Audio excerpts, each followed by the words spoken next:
Ini adalah putra paling berbakti yang pernah saya lihat. Setiap hari dia memandikan orang tua itu. Air mandi adalah asam sulfat pekat 121 derajat. Tuang 1 putaran ke bawah. Jangan bicara tentang kotoran. Bahkan kulit Anda akan bersih. Sama seperti itu. Mandi selama 3 jam. Harold memandikan orang yang masih hidup itu sebagai kerangka.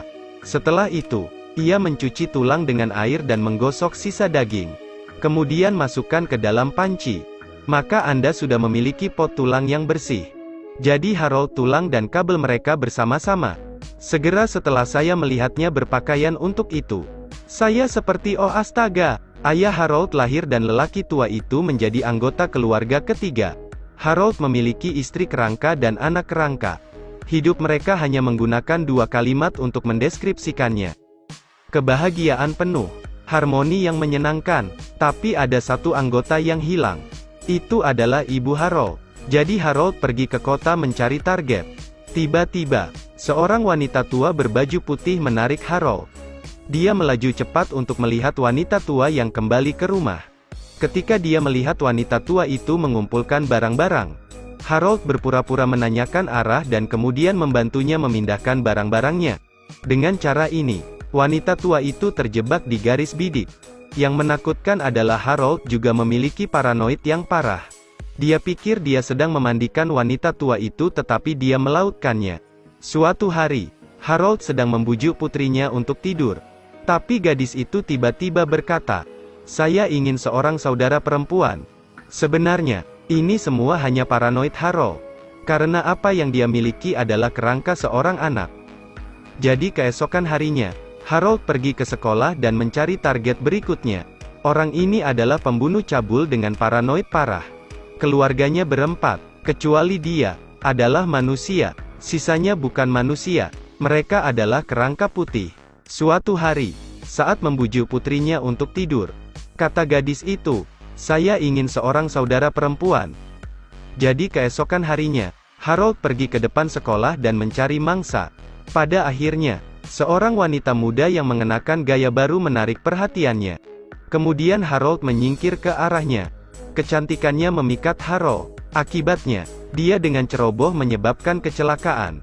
Dan wanita muda itu menghindari kecelakaan. Pada malam hari, ketika sepasang suami istri sedang mengemudi, mereka menabrak kotak surat keluarga Harold. Mereka ingin menegosiasikan kompensasi, tapi di rumah tidak ada siapa-siapa. Mereka meninggalkan nomor telepon mereka dan pulang. Tapi mereka tidak tahu ada kerangka putih di kotak surat keluarga Harold. Keesokan harinya, ketika mereka pergi, kotak surat itu rapi. Mereka berdua mengetuk pintu Harold sekali lagi. Harold memandang mereka berdua tanpa menunjukkan kemarahan. Sebaliknya, dia memperlakukan mereka dengan hangat. Tetapi ketika mereka bertiga sedang minum susu, Harold menjadi paranoid. "Kamu sama tampannya dengan Chicharito. Aku bisa menjadi pacarmu."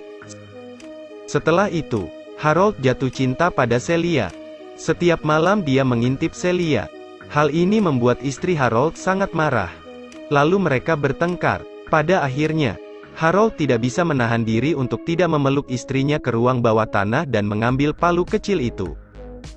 "Aku akan membunuhmu sekarang." Harold mengambil palu dan memukul istrinya. Mati-mati. Ya ampun, menghancurkan kerangka 7.749 kali. Keesokan harinya, sebuah mobil polisi berhenti di rumah tetangga Harold. Harold berpikir bahwa semuanya terungkap. Jadi dia mencari Celia untuk menjelaskan. Ternyata suami Celia hilang. Ketika Harold mendengarnya, dia bersukacita di dalam hatinya. Dia berpura-pura menghibur Celia dan merencanakan untuk menjadikan Celia bagian dari keluarga. Jadi dia mengundang Celia ke rumahnya untuk bermalam sebagai tamu dan dia setuju. Harold sangat senang. Dia mendekorasi rumahnya dan bahkan memakai jas dengan ukuran 5XL dan memakai dasi murah.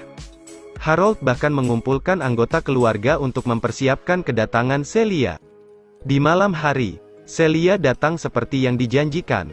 Harold menyalakan 2 lilin dan menuangkan anggur merah. Menghibur Celia dengan boros. Kemudian, ketika dia berkeliling rumah, pemandangan di kamar tidur membuatnya takut. Ada 3 kerangka untuk itu. Harold tiba-tiba mencekiknya dengan tali. Tapi Celia tahu seni bela diri. Pukulan ke perut yang melukai Harold. Kemudian dia memberinya tendangan lagi. Jadi dia lari, tapi pintunya sudah ditutup oleh Harold. Pada saat ini, Harold tiba-tiba meremas Celia. Ketika dia melihat bahwa Celia akan mati, sebuah tangan terulur dan memotong mulut Harold. Ini David, suami Celia. Ternyata, anak keluarga Harold adalah putra pasangan itu. Mereka mengira cerita putri mereka dibuat oleh Harold. Jadi mereka pindah sebagai tetangga. Butuh 7 tahun untuk menemukan putrinya. Pada akhirnya, pasangan itu tidak melaporkannya ke polisi, tetapi menggunakan trik yang sama untuk mengubah Harold menjadi kerangka. Meskipun mereka berdua melakukannya karena balas dendam. Tapi itu tidak benar. Kejahatan itu akan dihukum secara hukum. Selamat tinggal dan sampai jumpa lagi.